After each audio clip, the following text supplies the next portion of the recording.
our joint all cleaned out and prepared with our joint clean out saw.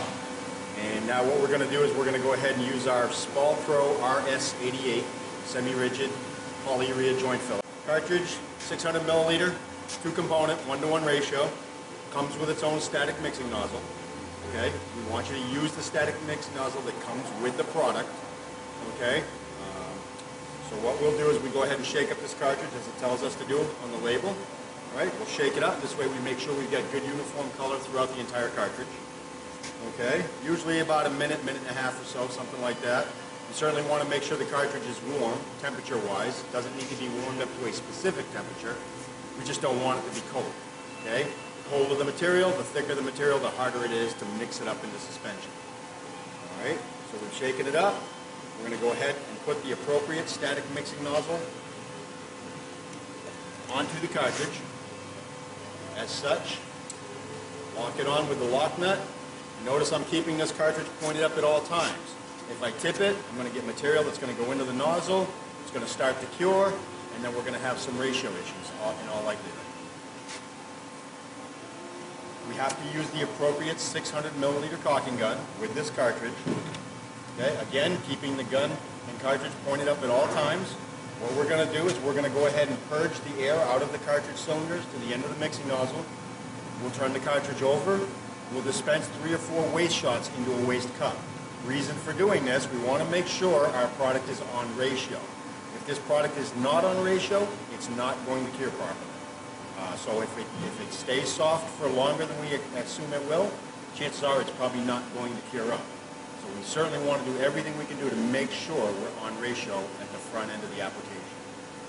So I'm purging the air. You can see the material going to the end of the static mixing nozzle. Now I'll turn it over. 1, 2, 3 full shots into a waste cup. And now we'll go ahead and apply the material.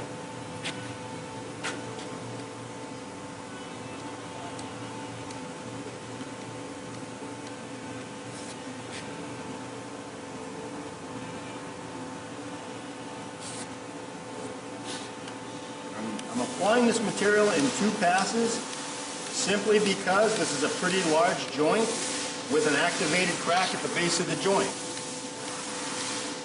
In all likelihood, I'm going to lose material through that activated crack at the base of the joint. So I want to let that occur before I go ahead and overfill this joint as I'm instructed to do in the application instructions. This product will gel in about 1 minute and 15 seconds. So it won't take long to choke off that crack at the base of the joint. And then we'll come back before the material fully cures and retop the product. So it's been a little over 1 minute or so, and I'm watching my material. It's not running away on me, so I have the confidence to say it's time to go ahead and overfill. So when I talk about overfilling, what we mean is we want to cap bead this joint. We want material on the surface of the concrete so that when it cures and we shave it off, we end up with a nice, smooth, flat, finished profile. Following the same procedure I did with the first cartridge up, purge the air out of the cartridge, and then go ahead and shoot the 3 waste shots into the waste cup. Now I'm overfilling the joint.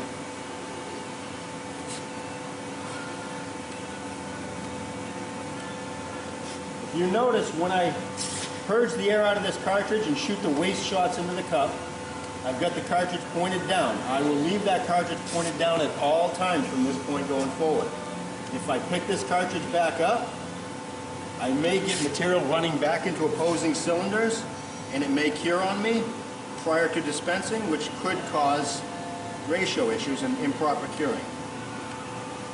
Now when I finish filling my joint, I'll just take a walk back along the joint to monitor for any low spots and go ahead and retop while the material is still liquid.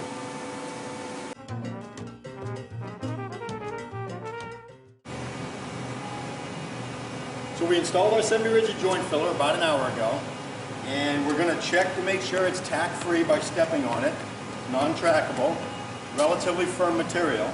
And now we're going to take our floor razor scraper. It's an 8-inch razor blade and a telescoping handle, and we're going to shave off this overfilled material. So what we'll do is we're going to go ahead and just shave a foot or so and make sure that we get a nice flush profile.